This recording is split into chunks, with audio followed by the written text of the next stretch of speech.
Good morning, everybody, and welcome to the Mic Drop. I'm your host, the Mike with the Most, and I am going to tell you guys a little bit today about something we like to talk about a lot on here called the truth. And as you guys have been watching with these videos, the truth is subjective, which I know invites a lot of controversy.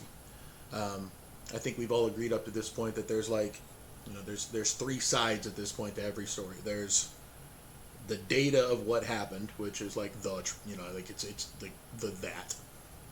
There's one person's truth about that, and there's another person's truth about that. And what this person says is true doesn't necessarily make this person false, and vice versa. You're wondering, how could such a thing actually exist, Malahan? Well, I'll give you a pretty good example that they use in grade school. Picture this with me. There are two men staring at each other. They're about 10 feet apart, and in between them is drawn a number. And the man on the left looks at the number, and from his truth, he sees a 6. And the other man looks at the number, and he sees a 9. That's his truth. Now, as many of you guys have known, perspective is the word that is used a lot during there, which it's a good word. It is. It's a decent word.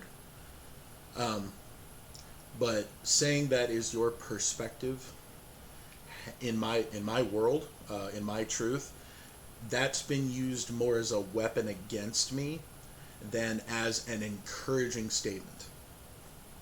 So here's an example of what that would look like. Well, that's just your perspective. Okay, that's not what actually happened. All right, here's what actually happened. That's how gaslighting starts. That is verbatim how gaslighting starts. Okay, and the first thing that they went after was the perspective. Okay, if someone goes after a word that you think is misrepresentative of you, can I make a suggestion? There's a lot of words. And English is the hardest language to learn in the world, and we've got a lot of words. So, if someone wants to go after my perspective, go ahead. I'll talk about my truth. Someone wants to go after my truth, go ahead. I'll talk about my experience. You want to go after my experience? Well, don't. Because I'll keep changing words that are indicative of the truth of me. And I'm going to use a word today that invites controversy. And some of you guys are going to probably tune in just because of the word. And that's okay. Because today we are in part 16 of the Middlebury Entitlement School Saga. And the word of day is controversy. I know. Shocker, right? So, controversy, you know what? I've loved doing this before. When I actually looked it up, I'm just going to Google a word. Which a lot of the time, if you just, doesn't mean like it's, 100%, right? You can't, believe everything that you find on the internet to be completely true. But, again, data informs our truth. So if I were to go onto Google and I were to ask, what does controversy mean? The word controversial comes up. Giving rise or likely to give rise to public disagreement. Now you're thinking, why that word today, Malahan? Well, I'll make it real easy for you. This last word in that definition, the second to last word in that definition, is public.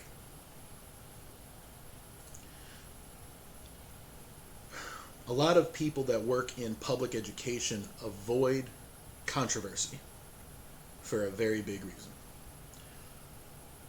Most of the time, it's because the school system that they work for is afraid that they might do something to make that school system look bad. It would invite controversy if it was revealed in any way. And for me, I'll just be completely honest. Controversy doesn't scare me at all. False accusations don't scare me. False allegations don't scare me. These are a bunch of words that invite discussion. If you use them to invite discussion, that's an extremely positive thing. And I support you. If you use them for degradation or fear-mongering, I no longer support that. Nor did I ever. The only time I would have gone with something along those lines would have if some way along the line ended up being best for the kid. And God, y'all, I've been doing it for a decade. I don't know that would be me. But as far as controversy goes, a lot of people are like, talking to me, why are you doing this on YouTube? Like, doesn't that just invite controversy? Like, doesn't that make you like a huge target? Yeah, it does. Good news. I'm used to being huge. Both in mind and sometimes stature. And definitely volume. And controversy invites growth as much as it does fear. If a corrupt establishment doesn't want to grow away from their corruption, they will fear controversy. If an establishment is not corrupt, they invite controversy because they want you to see the truth in what it is that they're going on and make your own conclusions. That's what I'm doing. That's what I believe is the correct and best way to encourage our kids right now to be critical and analytical thinkers when they go out in the real world and they're, try to take away their individuality and stuff like that. So, I know that there are some people right now who are, again, on the fence, just kind of watching, and that's cool. I love you guys. I'm waving at you, right? Stepping down onto my side of the fence would probably invite controversy into your world. Not intentionally. I wouldn't ever invite... a controversy being just a public disagreement, that doesn't scare me. I'll go and do any kind of public disagreement, but I don't want to end on something that is destructive and we haven't accomplished anything other than to destroy each other's character. Politics. Shh, I'm recording. All right. I love you, though. Your truth matters. That's the difference between what I'm doing this in a very, very public form, inviting controversy, and why Middlebury Entitlement Schools seems to avoid controversy like the plague. And again, this is a mic truth. I'm not saying it's the truth, but, look at the evidence. When John Homan chose to do what he did, it invited controversy onto the safety of the children of Middlebury Community Schools. It invited a public disagreement because you guys from the school board and administration would profess that it's an isolated incident from a troubled individual, and we as a school system are very, very remorseful that this happened.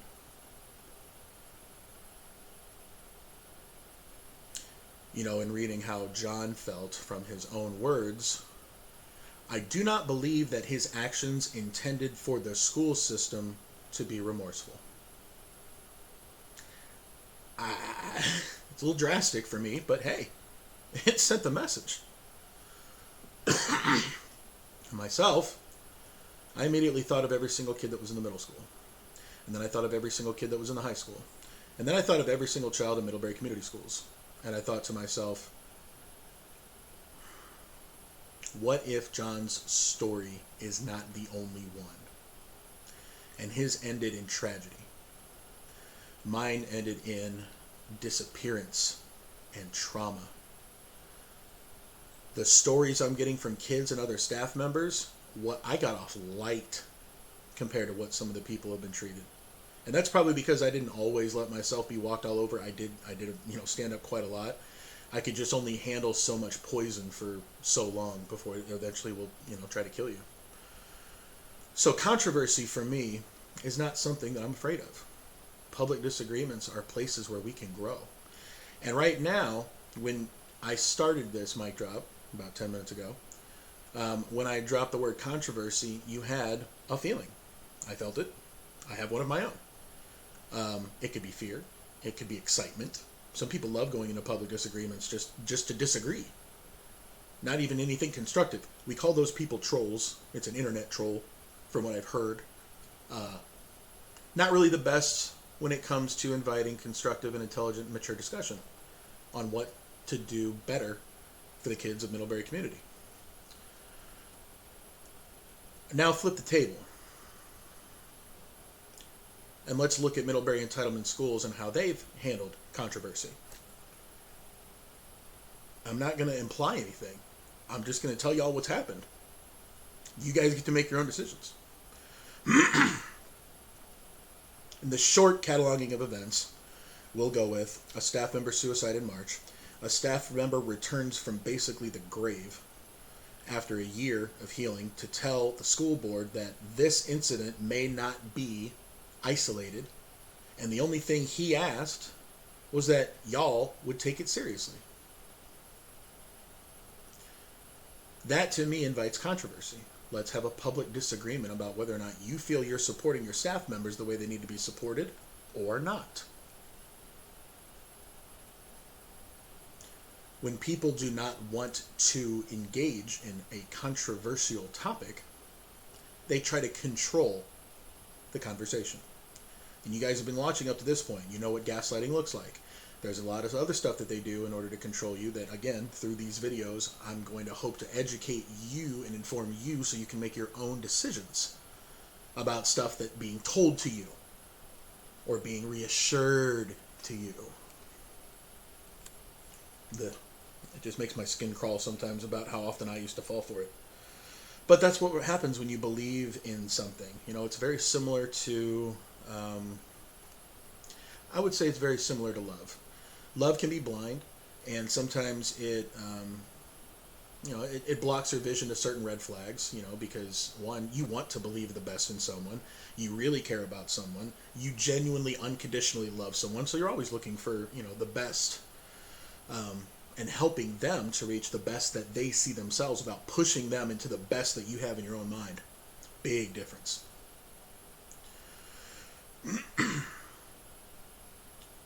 They've since then taken this man who raised really good concerns that no one has responded to yet in any way that looks professional. In fact, these guys flat out did the most unprofessional thing that they could ever do and say, akin to, that's not our job. It's inappropriate to talk about that. Okay, whose job is it? Well, I don't know. You should go to the school board meeting and raise those concerns. I was just there. I invite controversy because the way that Middlebury Entitlement Schools has controlled their image for however many years does not sit well with the mental health and well-being of the staff members of Middlebury Community Schools and the children of Middlebury Community Schools. Why do I have that conclusion? Let's go on. That same man, after he brought himself back from the brink so he could fulfill a promise that he made to 14 or 15-year-old children 4 years ago. That man, the one that you don't like, the controversy that he's going to bring, you banned him from the graduation ceremony because you thought wrong about what was going to happen. But Malahan, we had no idea what you would do. It's a knee-jerk reaction out of fear. You invite controversy, and naturally we have to protect the kids.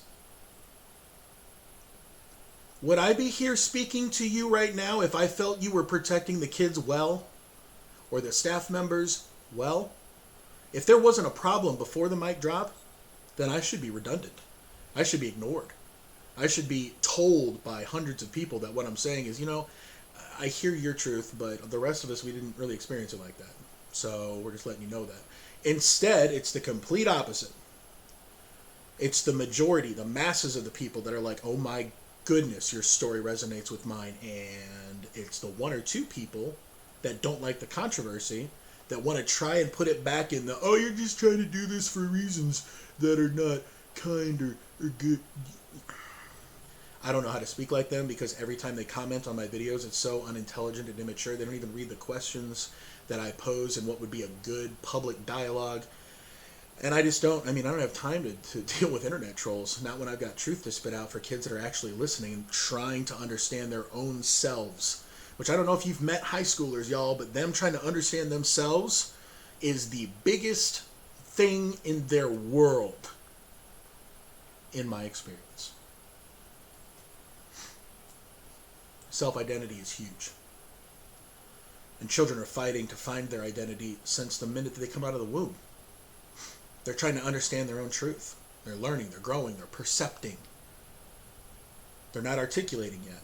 They're acquiring data to inform their truth, so that when they stand up and say, here I am, it's really them. They're not trying to fake anything. They've got the knowledge they have to finally stand up and say, this is me. The problem is some of the more archaic versions of school appropriateness can lead to many students today feeling marginalized, silenced, unloved. And I don't even care, again, controversy, okay? I don't care in which arena this invites controversy, okay? It could be, the kids that are in the anime club. It could be the kids that are in a Dungeons and Dragons club. It could be the kids in the LGBTQ plus club. It could be the kids in the, all the stuff that you can't have, that you actually have somewhere in there.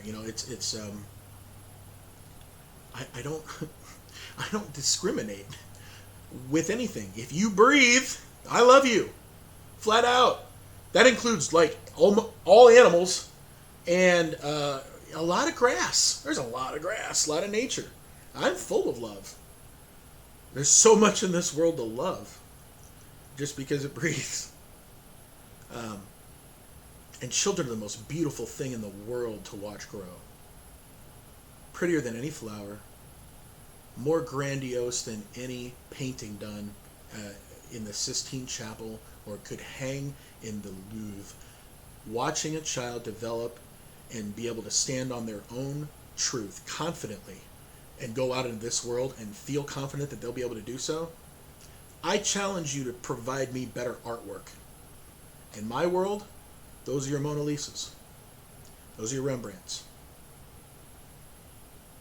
I've had plenty of kids that look more like Picassos. And those are some of my absolute favorite children, because they're trying to figure out which pieces of them go together. And sometimes it doesn't look pretty, but it's them. It doesn't have to look pretty to anybody else other than them. That's the best thing about being an artist. Beauty is in the eye of the beholder. But artistry is not truth. Artistry is not school policy. Artistry is not what is used to control people. That's controversy. Let's keep going so you guys can keep making your own decisions. So he wasn't allowed at graduation because it would have invited controversy. There was no time given to investigate whether or not there would have even been a controversy, because it was easier for them to just slap it on a Friday and then nobody's working for the rest of the day, and then boom, graduation's on Sunday. Use your thinker. Coincidence? And the rest of the short version is, since then, since the end of May, come on here to start doing a more public version of what Middlebury Community Schools allows in their boardrooms once every 2 weeks. If I had the time to do this in front of the school board, like anybody that's watching, if I was invited to have these types of conversations with the school board publicly, I wouldn't need to go online and do this. I would probably record whatever we're discussing right then and there, like as it's happening, and let you guys watch it and come up with your own conclusions. And if you had questions about the sincerity or any intent behind me, y'all, the truth has set me free. I got no reason to not say it. Saying it loudly. So all of the children that this man helped, families that this man helped, even certain staff members that this man helped, have been reaching out to Middlebury Entitlement schools, just asking the question, like, why did you ban him from graduation? And the only response that these guys have given has been to say, we're not going to do a response because it would be inappropriate. For the last month, people have been asking you why, and you won't answer that question. People that decide to put how they feel on your Facebook page, a public forum where people are supposed to be able to like and dislike and share their truth, you block them from your websites because you don't like their truth. That's sad. I would think an establishment that wasn't corrupt would know how to handle every truth, especially if your model is inspiring students to shape the world. If you're going to inspire students, then they're going to have their own truths, and they're going to go shape the world. So if they come back with these truths and you don't like them and you ban them or block them on social media and you marginalize them even after they graduated, it makes me sick, y'all. Like, literally, I'm I'm not gonna lie, I'm feeling a little queasy, keep talking about it, because I just don't like when people abuse their power to silence the truth of those that can't speak for themselves. I've got two heroes that I will routinely reference in my life. Okay, these are personal heroes of mine. One of them, if I had to pick a comic book, type of hero, a superhero like that, it would always be Superman, without a doubt. Now, some people, all you Batman people are they're like, oh no, Mon, how could you do that? Like, oh, Batman. Like, dude, Batman is the best that humanity has to offer. Like, it's a good thing him and Iron Man are on two separate universes. If those two put their noggins together, I don't think the Earth would ever be the same. But the reason I've always liked Superman is because he was born and he got his gifts growing up like a child. He's arguably the most powerful being in that entire universe, and yet he grew up on a farm in Kansas and learned compassion and learned human values. And the stuff that we would really, I would say, pride ourselves on here, in the Midwest. And when he got all the powers of, demigodness, what did he choose to do with it? Since 1939, Superman has been using his superhuman powers to save those without superhuman powers. Because sometimes they can't help themselves. He doesn't help for them. He doesn't do it for them. A lot of the time he flies in, looks at what's going on, and helps the person help themselves to the best of their ability, and then he tries to handle the rest. And then he's gone. Like, hey, cool, you alright? Dust off. You gonna make it? Gone. On to the next thing. Okay? Someone who can have that so much power and still choose a life goal that is to help others help themselves. That's a hero of mine. One of the most controversial men in existence is, Jesus of Nazareth. And he was a controversial person. And when he walked in, he threw the game up on its head. And he did so with such a passionate authority that people just in awe watched a man just help those that were, at the time in society, the least of these. People with, today, cancer and, leprosy and all the big diseases right now. This man was walking around just trying to help and tell stories to people, because where he came from, the people that were there were misrepresenting, like, his home. And his dad and him said, hey, will you go down there and be a better representative of who I am in our house, so that the people down there can actually maybe have a relationship with me one day? And again, I don't paraphrase conversations between God and Jesus. What I try to do is I try to understand them from my own truth and my own perspective. And this is my hero. So I get to say whatever I want. If it invites controversy, I'm not afraid of public discussion. I would love to talk. In fact, that's the whole reason of this message. Okay? I'm not afraid of controversy. I am a controversial person. I will invite public disagreement for the safety and health of your children And if I didn't, I hope you would never trust me with your kids in the school, ever. I hope you would find somebody else immediately. If you guys want to debate me in public and have controversy, I'll be there. If you want to keep hiding in your little corner, in your little town, in your little office, and it's only little because you guys are keeping it that way, the breadth of Middlebury Community Schools and Middlebury Community in of itself is fantastic and grandiose and just has so much life, and shame on you so much for trying to control it. Arg, I get my frustrations. But this will be a calling card, all right? This will be a call out. If there's anybody at Middlebury Entitlement Schools that would like to sit with me and discuss, maybe even debate, and disagree on some of the controversial topics, and we do so publicly, hence controversy, public disagreement, I'll be there. And I'm not angry. I'm angry that you guys are not acting like adults. If you got your hand caught in the cookie jar, you're the top of the school system. You're the one that's supposed to be showing the kindergartners why not to put their hands in the cookie jar because of the consequences of what they could happen if they got caught. I don't know. I've gotten so disheartened with them over the years as this has been invited. So, I'm going to leave you guys with this as we're getting close to the end. If there's controversy in your world, okay, I would invite you to look at it and see if it's always a bad thing. When people bear false witness against you, lie about you, that's going to invite controversy for me. I'm going to disagree in a very public setting. And I've been wrong.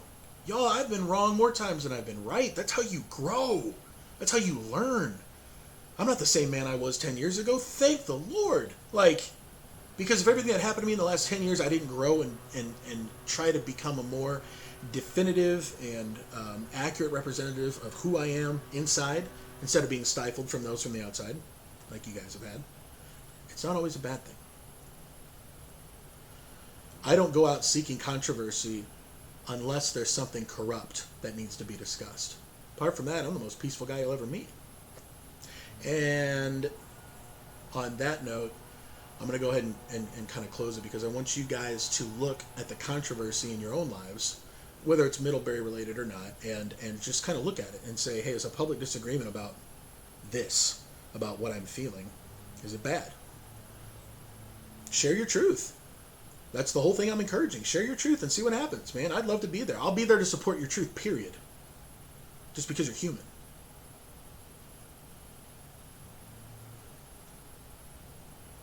Controversy doesn't scare me, but it certainly scares those that have something to hide.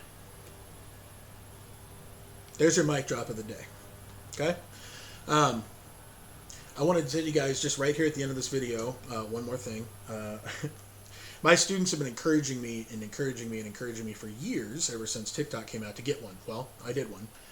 And I created it yesterday, and I was just having fun, being a goofy, just a goofy, kind of a big kid who's gotten a new toy. But, somewhere between when you give a child like one of those cool microphones that just vibrates their voice, or, you actually get them like a brand new ATV and you're going mud and off-road and all that stuff too. Big toys, toys. TikTok for me is going to invite all of my goofiness out, because when it comes to the mic drop, we talk about some very heavy and some very serious stuff. So, those of you that know me know that I am, when things don't need to be controversial or serious, most of the time, I'm just a big kid. I'm a extremely knowledgeable adult that chooses jovial professionality over traditional professionality because it invites children to feel safer, in my experience. And I'll continue to do so until someone wants to tell me otherwise. And if they do, and I hear what they say, and it resonates with me, I get to learn. I get to grow. When did you all stop growing, Middlebury Entitlement Schools? When did you guys decide you had all the answers and didn't need to listen to anybody else? Did you pick a date? Anyway, on TikTok, you're going to see me. I'm going to be goofy. Like, so that's the reason I want it right now. Is I want something out there that I can just be silly and goofy and be true to the inner child portion of myself, and the Sergeant Pepper version of myself, the big pep, guy. So if you come on there and you're seeing stuff and it's just silly, good. That's what it's intended to be. We'll keep serious on YouTube and we'll keep silly on TikTok, but don't worry, there will be some overlap.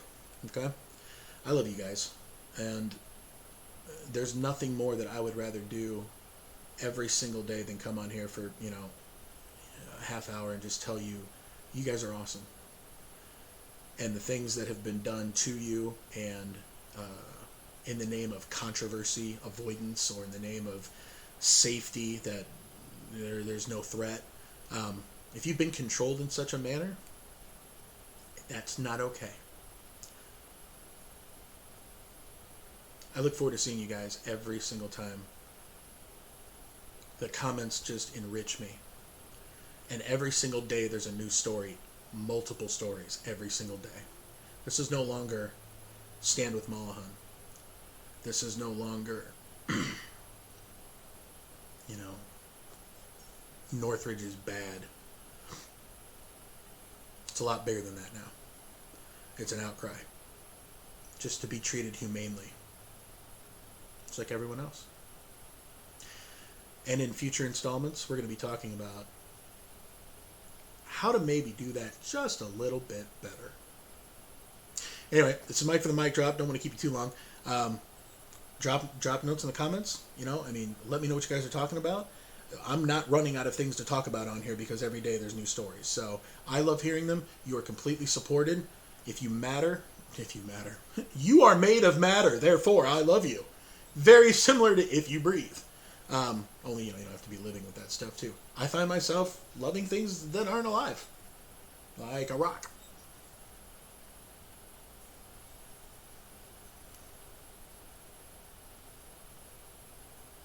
I pray you guys find the strength to yell your own truth as loud as you possibly want to, without fear of controversy or being shut down. That's today's Mic Drop. Love you guys. We out.